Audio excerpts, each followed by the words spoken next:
Hello guys, welcome back again आपके अपने YouTube channel BMS ज्ञान में। दोस्तों, हम पढ़ रहे हैं बहुत ही इंपॉर्टेंट टॉपिक जो कि हमारा भग्न। ये हमेशा सल के पेपर में 15 से 10 नंबर या 5 नंबर में हमेशा पूछा जाता है। तो ये एग्ज़ाम पॉइंट ऑफ व्यू से बहुत इंपॉर्टेंट टॉपिक है। तो इसको आप ज़रूर से ज़रूर पढ़िए और पूरा याद करना कैसे है वो हम बताएंगे। तो वीडियो को शुरू से लेकर लास्ट तक देखिएगा।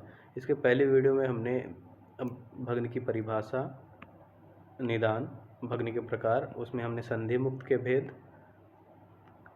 संधि मुक्त के लक्षण और संधि मुक्त का विशेष लक्षण के बारे में पढ़ लिया था। जिन्होंने इसकी पहले वाली वीडियो नहीं देखी है वो जाके ऊपर आई बटन पे या नीचे हमने डिस्क्रिप्शन में लिंक दे दिए, वहाँ से आप जाके उस वीडियो को देख सकते हैं। आज हम शुरू करेंगे भग्न के दूसरे भेद के बारे में, जो कि हमारा कांड भग्न। ठीक है, कांड भग्न के बारे में हम देखेंगे। ये हमारा कांड भग्न, इसके बारे में आज हम इस वीडियो में बात करने वाले हैं। वीडियो शुरू करने से पहले अगर आप हमारे चैनल पर नए हैं तो हमारे चैनल को सब्सक्राइब कर दीजिए और बेल आइकन को दबा दीजिए ताकि आप हमारी लेटेस्ट वीडियोस की नोटिफिकेशन सबसे पहले पा सकें। ठीक है, तो आज हम ये पढ़ेंगे। अगर जिसको भी नोट्स की PDF चाहिए वो आप हमें इंस्टाग्राम पे DM कर सकते हैं, वहाँ से आपको नोट्स मिल जाएगा। साथ ही साथ अगर आपको क्वेश्चन पेपर भी चाहिए कि कौन कौन सा क्वेश्चन आता है सल में, वो भी क्वेश्चन पेपर भी फाइनल ईयर का मिल जाएगा। आप हमें फॉलो कर सकते हैं। हमने अपनी लिंक जो है डिस्क्रिप्शन में डाल दी है। तो आज शुरू करते हैं हम कांड भग्न के भेद। ओके, सबसे पहले कांड भग्न कितने प्रकार का होता है? 12 प्रकार का होता है। कैसे हमने इसको याद किया था? जो भी कांड हम करते हैं वो रात के 12 बजे करते हैं, तो इस प्रकार से आपको कांड भग्न 12 प्रकार का याद हो जाएगा। तो इसके भी ट्रिक है। पहले हम इसमें क्या पढ़ लेते हैं, इसका जो मेन टॉपिक है वो पढ़ लेते हैं, फिर हम ट्रिक के माध्यम से इसको एक बार देख लेंगे। छिन्न भग्न क्या होता है? छिन्न भग्न को हम इनकम्प्लीट फ्रैक्चर बोलते हैं। इसमें क्या होता है, यदि भग्न एक तरफ से टूटे नहीं तो दूसरी तरफ से टूट जाए तो उसे क्या बोलते हैं? छिन्न भग्न कहते हैं। छिन्न भग्न उसे कहते हैं जब भग्न एक तरफ से टूट जाता है और दूसरी तरफ से नहीं टूटता है तो उसे हम छिन्न भग्न कहते हैं, या इसी को हम इनकम्प्लीट फ्रैक्चर कहते हैं। दूसरा हमारा वक्र भग्न। वक्र भग्न जैसे नाम से दिखा रहा है कि टेढ़ा हो जाना, तो इसको बोलते हैं ग्रीन स्टिक फ्रैक्चर। इसमें क्या होता है, अस्थि जो होती है टूटती नहीं है, बस टेढ़ी हो जाती है, इसे हम वक्र भग्न कहते हैं। फिर थर्ड पॉइंट हमारा, थर्ड भेद है अतिपातित भग्न। इसमें क्या होता है? Complete fracture. इसमें क्या होता है, जो जिस भग्न में संपूर्ण अस्थि टूट जाए उसे हम अतिपातित भग्न कहते हैं। तो अतिपातित मतलब बहुत ज़्यादा पातन हो गया, तो इससे हम समझेंगे कि अतिपातित या कंप्लीट फ्रैक्चर, इसमें संपूर्ण अस्थि टूट जाती है। फिर चौथा हमारा पॉइंट है मज्जानुगत भग्न। मज्जानुगत मतलब होता है इम्पैक्टेड फ्रैक्चर। जी, मज्जानुगत समझ रहे हैं कि कोई चीज़ मज्जा में चली गई, तो हम यहाँ पे बात कर रहे हैं भग्न की, फ्रैक्चर की। तो फ्रैक्चर में हड्डी टूटती है, बोन टूटती है, तो यहाँ पे जब बोन या अस्थि जो होती है वो मज्जा में चली जाती है, मज्जा को बाहर निकाल देती है, उसे हम मज्जानुगत भग्न कहते हैं। तो हिंदी में क्या दिया है, इस भग्न में टूटी हुई अस्थि का अवयव अस्थि के भीतर ही प्रविष्ट होकर मज्जा को बाहर निकाल देता है, इसी को हम मज्जानुगत भग्न कहते हैं। इसके बाद जो हमारा पांचवा पॉइंट है, पांचवा भेद है, वो है पातित भग्न। इसको हम क्रैक्ड फ्रैक्चर बोलते हैं। इसमें क्या होता है, इस भग्न में छोटी छोटी बहुत सी दरारें हो जाती है और इसमें वेदना होती है, तो इसे हम पातित भग्न कहते हैं या क्रैक्ड फ्रैक्चर कहते हैं। तो जैसे क्रैक्ड होता है ना, छोटा छोटा दरार बन जाता है, वैसे ही उससे हम समझेंगे पातित। क्रैक्ड फ्रैक्चर किसके लिए आया है या दरारें किसके लिए आई है, वो पातित के लिए आई है, पाटित। ठीक है, पाटित भग्न। फिर छठवां पॉइंट है अस्थि छल्लित। अस्थि छल्लित में क्या होता है, अस्थि जो होती है एक तरफ से ऊंची और दूसरी तरफ से नीचे हो जाती है, इसमें हम इसको अस्थि छल्लित कहते हैं। मॉडर्न में इसको पेरियोस्टियल हेमाटोमा से हम कोरिलेट कर सकते हैं। तो जब जैसे अगर हम किसी चीज़ को छीलते हैं तो छीलने पर एक तरफ ऊंचा हो जाता है, दूसरी तरफ नीचा हो जाता है। मतलब जिधर तरफ चाकू रहती है वो पार्ट नीचे रहता है और जो छिल गया रहता है वो ऊंचा उठ जाता है। तो इस तरीके से हम अस्थि छल्लित समझेंगे। ठीक है, कि इस भग्न में अस्थि एक तरफ ऊंची और दूसरी तरफ नीची हो जाती है। सातवां पॉइंट हमारा कांड भग्न। कांड भग्न, इसको हम ट्रांसवर्स फ्रैक्चर भी बोलते हैं। इसमें क्या होता है, जो भग्न हिलाने से कंपन करता हो उसे कांड भग्न कहते हैं। तो कैसे याद रखने के, कोई व्यक्ति अगर कांड करता है तो वो डरता है और डर के मारे वो काँप रहा है, वो कंपन करता है। तो इस प्रकार से अगर कांड भग्न आता है तो ये ध्यान में रखिएगा कि अगर कोई व्यक्ति कांड किया है तो वो डरेगा, भय होगा उसके अंदर, भय होगा तो वो कंपन करेगा। ठीक, तो कोई भी भग्न हिलाने से कंपन करता हो तो क्या है, वो कांड भग्न है। उसके बाद 8वां पॉइंट है हमारा कर्कटक भग्न। इसमें क्या होता है, भग्न के दोनों ओर उत्सेद होता है तथा मध्य में भग्न ग्रंथि के समान उन्नत होता है। तो कैसे समझेंगे इसको, मॉडर्न से समझेंगे, फ्रैक्चर विथ हेमेटोमा। जब कोई हेमेटोमा बनता है तो उसमें साइड बीच में क्या होती है, वो ग्रंथि के समान उठा हुआ रहता है कर्कटक भग्न में। तो बीच में मध्य में ग्रंथि के समान उन्नत और साइड में स्वेलिंग रहती है, उत्सेद रहता है। ठीक है, तो दोनों ओर उत्सेद और मध्य में भग ग्रंथि के समान उन्नत, इसे हम कर्कटक भग्न कहते हैं। ठीक, फिर 9वां भेद है हमारा अश्वकर्ण भेद। अश्वकर्ण जैसे नाम यहाँ पे आ रहा है, अश्वकर्ण मतलब घोड़े के कान की तरह ये भग्न प्रदेश ऊंचा उठा हुआ रहता है। तो जिसमें भग्न प्रदेश घोड़े के कान की तरह ऊंचा उठा हुआ हो उसे हम अश्वकर्ण भग्न कहते हैं, या इसे ही ऑब्लिक फ्रैक्चर कहा जाता है। 10वां भेद है हमारा स्फुटित भग्न। स्फुटित भग्न को हम फिशर फ्रैक्चर भी कहते हैं। इसको कैसे समझेंगे कि जो भग्न धान के सूकों से भरा हुआ हो, प्रतीत होता हो और पीड़ा कारक हो और अधिक बड़ा हो, उसे क्या कहेंगे, स्फुटित भग्न कहेंगे। कैसे समझेंगे, हमने ऊपर अश्वकर्ण की बात की, तो घोड़े के कान में जब धान के सूख भर दिए जाते हैं तो वो बहुत ज़्यादा पीड़ा कारक हो जाता है, इस वजह से इसे स्फुटित भग्न कहा है। ठीक है, धान के सूकों से घोड़े का कान भरा हुआ है, ऐसे समझिए। जब घोड़े का कान हमने धान के सूकों से भर दिया वो पीड़ा कारक होता है।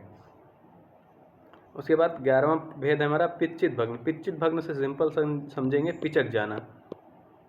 जब कोई चीज़ क्रश हो जाती है या कंप्रेस्ड हो जाती है तो आकार में चौड़ी हो जाती है। ठीक है, चौड़ी होने के कारण, अब यहाँ पे हम भग्न की बात करें तो जब जो कोई बोन या अस्थि जो होती है, अगर वो दब गई है, पिचक गई है तो आकार में चौड़ी हो गई, तो वहाँ पे शोफ भी ज़्यादा देखने को मिलेगा। तो कैसे याद रखने के, इस भग्न में शोफ अधिक होता है और यह आकार में चौड़ा होता है। ठीक, 2 पॉइंट आपको याद रखने हैं। फिर 12वां पॉइंट भेद है हमारा चूर्णित भग्न। चूर्णित मतलब कॉम्बिनेटेड फ्रैक्चर। यदि अस्थि को स्पर्श करने पर शब्द सुनाई दे तो क्या कहते हैं, उसको हम चूर्णित भग्न कहते हैं। चूर्णित कैसे समझेंगे, जब कोई भी बोन्स जो हैं वो चूर्णित हो गई है, ठीक है, चूर्ण की तरह हो गई हैं, तो अगर हम उसको छुएंगे तो उसमें क्या होगा, मूवमेंट या आवाज़ आएगी। ठीक है, अगर कोई चूर्ण जैसा अस्थि एकदम चूर्णित हो गई है तो उसमें कैसे आवाज़ आएगी, क्रिप्टेशन आएगा ना, क्रिपिटेशन, तो उसमें शब्द सुनाई देगा। ठीक है, इस प्रकार से आप याद रख सकते हैं कि चूर्णित भग्न में ये था। तो 12 भेद हो गए। अब हम ट्रिक पे आते हैं, ट्रिक कैसे याद करेंगे। देखो, ट्रिक कैसे याद करेंगे, बहुत ही इजी ट्रिक है। कैसे याद करेंगे, छिव को, यहाँ पे शिव होना चाहिए बट यहाँ ट्रिक के अनुसार हमने छिव पढ़ लिया, तो आप छिव याद रखिएगा, शिव या छिव। छिव को भग्न होने पर आम, पाक और कास हुआ। ठीक है, तो जब छिव जो है उसको वो गिर गया तो उसको भग्न हो गया, मतलब फ्रैक्चर हो गया। फ्रैक्चर होने पर उसको क्या हुआ, आम हुआ, पाक हुआ और कास हुआ। तो उसने ट्रीटमेंट के लिए क्या यूज़ किया, पिचू धारण किया। ठीक है, ट्रीटमेंट के लिए क्या यूज़ किया, पिचू यूज़ किया। तो इस प्रकार से छिव को भग्न होने पर आम, कास, पाक हो गया और उसने ट्रीटमेंट के लिए, चिकित्सा के लिए क्या यूज़ किया, पिचू धारण यूज़ किया, पिचू का यूज़ किया। तो छिन्न से छिव से क्या आ जाएगा हमारा, पहला छिन्न भग्न आ जाएगा, जो छी है हमारा उसमें छिन्न भग्न। वा से वक्र भग्न। फिर आम से 2 हैं, अतिपातित और मज्जानुकत भग्न। पाक से 3 है हमारा, पातित भग्न, अस्थि छल्लित भग्न और कांड भग्न। पातित, अस्थि छल्लित और कांड भग्न। ठीक, फिर कास से आ जाएगा हमारा कर्कटक, अश्वकर्ण और स्फुटित। कर्कटक, अश्वकर्ण और स्फुटित। अब यहाँ पे 2 ए आ रहे हैं ना, तो आपको कन्फ्यूज़न होगा कि अश्वकर्ण कहाँ पे है, अस्थि छल्लित कहाँ पे है। तो अश्वकर्ण जहाँ वहाँ होगा जहाँ पे स्फुटित होगा, जहाँ धान के सूकों वाला भग्न रहेगा। ठीक है, तो जो अश्वकर्ण वाला याद रखिएगा कि वो स्फुटित के साथ आ रहा है। ठीक, उसके बाद पिचू से आ जाएगा पिच्चित भग्न और चूर्णित भग्न। इस प्रकार से हमने देख लिया। ट्रिक एक बार मैं फिर से बता दे रहा हूँ। देखिए, छिव को भग्न होने पर आम, पाक और कास हुआ, तो उसमें ट्रीटमेंट के लिए क्या लिया, पिचू लिया। छिन्न में जो छी है वो छिन्न भग्न। वा है वक्र भग्न। फिर जो आम में आ, बड़ा आ है वो अतिपातित और माँ जो है वो मज्जानुगत। फिर पाक में 3 आएंगे, पी से पातित, ए से अस्थि छल्लित, के से कांड भग्न। और जो फिर कास में आ जाएगा कर्कटक, अश्वकर्ण और स्फुटित। पिचू में पी से आ जाएगा पिचित और चू से चूर्णित। ठीक, तो ये आप ध्यान में रखिएगा ये ट्रिक। उसके बाद अब हम भग्न की साध्यता असाध्यता के बारे में बात करते हैं। तो भग्न की साध्यता असाध्यता में सबसे पहले देखते हैं कृच साध भग्न। तो कृच साध भग्न कौन कौन से हैं? मज्जानुगत, अतिपातित, चूर्णित और छिन्न भग्न। तो कृच साध कैसे याद रखेंगे? हम मैक से याद करेंगे। मैक से मतलब मैकबुक समझिए, एप्पल का जो मैकबुक आता है वो बहुत महंगा आता है, तो उसको हमको लेने में कष्ट होता है क्योंकि हमारा बहुत ज़्यादा पैसा खर्च हो जाता है। तो मैकबुक से याद रखिएगा। तो मैकबुक में जो मैक है वो एम से मज्जानुगत, ए से अतिपातित, सी से चूर्णित और सी से एक और है छिन्न। तो कृच साध में ये 4 आ गए। साथ ही साथ बालक, वृद्ध, क्षीण, कृश, कुष्ठ रोगी, श्वास के रोगी और वात प्रकृति में ये जो भग्न होते हैं वो कृच साध होते हैं। अब हम असाध्य की बात करते हैं। असाध्य भग्न में कौन कौन से हैं? कपाल के भिन्न भग्न, कटी के भिन्न भग्न, संधि मुक्त, संधिच्युत, जगन संधि के उत्पिष्ट भग्न, ललाट प्रदेश के चूर्णित भग्न, दोनों स्तनों के मध्य भग्न, संघ प्रदेश के भग्न, ये जो होते हैं असाध्य होते हैं। कैसे याद रखेंगे इसको? इसको याद करने के लिए आपको देखिए, आपको ऊपर से चलना पड़ेगा। तो सबसे पहले आप कपाल से चलिए। कपाल मतलब क्या होता है? हमारा स्कल फ्रैक्चर होता है। कपाल अगर कपाल के भिन्न भग्न है तो वो स्कल फ्रैक्चर है। तो कपाल के भिन्न भग्न। उसके बाद हम ललाट प्रदेश के भिन्न भग्न में आएंगे। तो पहला ये हो गया हमारा, दूसरा ये याद कर लेंगे ललाट प्रदेश, तीसरा हमारा हो जाएगा संघ प्रदेश, ठीक है, और चौथा हो जाएगा हमारा दोनों स्तनों के मध्य भग्न। तो पहला हमारा ऊपर से हम चल रहे हैं कपाल के भिन्न भग्न, दूसरा ललाट प्रदेश, तीसरा संघ प्रदेश, चौथा दोनों स्तनों के मध्य। फिर हमारा आ जाएगा कटी भग्न, 5वां पॉइंट, यह कटी भग्न हो जाएगा, और 6वां हो जाएगा जघन प्रदेश। और बाद में ऐसे ये दोनों अलग से याद कर लेंगे, संधि मुक्त और संधिचित। तो ये जितने 4-4-8 पॉइंट है ये याद करिएगा कि ये जो होते हैं वो असाध्य होते हैं। ओके, अब हम बात करते हैं साध्य कौन कौन से होते हैं। साध्य हमारे 3 होते हैं। जो प्रथम वयस में हो, मतलब बाल्यकाल में हो, बाल्यकाल मतलब जो बच्चा एक साल का हो, 1 साल के अंदर का हो, तो उसमें अगर फ्रैक्चर होता है तो वो तुरंत ठीक हो जाता है या बहुत जल्दी सुख साध्य होता है। इसके बाद अल्प दोष वाले व्यक्ति में हो और शिशिर ऋतु में हो तो वो भग्न क्या होता है? वो साध्य होता है। ओके, तो इस प्रकार से हमने देख लिया कांड भग्न के भेद ट्रिक के माध्यम से और भग्न की साध्यता असाध्यता के बारे में। ओके, आई होप वीडियो समझ में आई होगी। और कोई भी दिक्कत हो, डाउट हो तो आप हमें कमेंट बॉक्स में अपना क्वेश्चन डाल सकते हैं, मैं वहां से आपको रिप्लाई कर दूंगा, या आप हमें अपना क्वेश्चन इंस्टाग्राम पे भी पूछ सकते हैं। तो मिलते हैं नेक्स्ट वीडियो में, तब तक के लिए थैंक यू।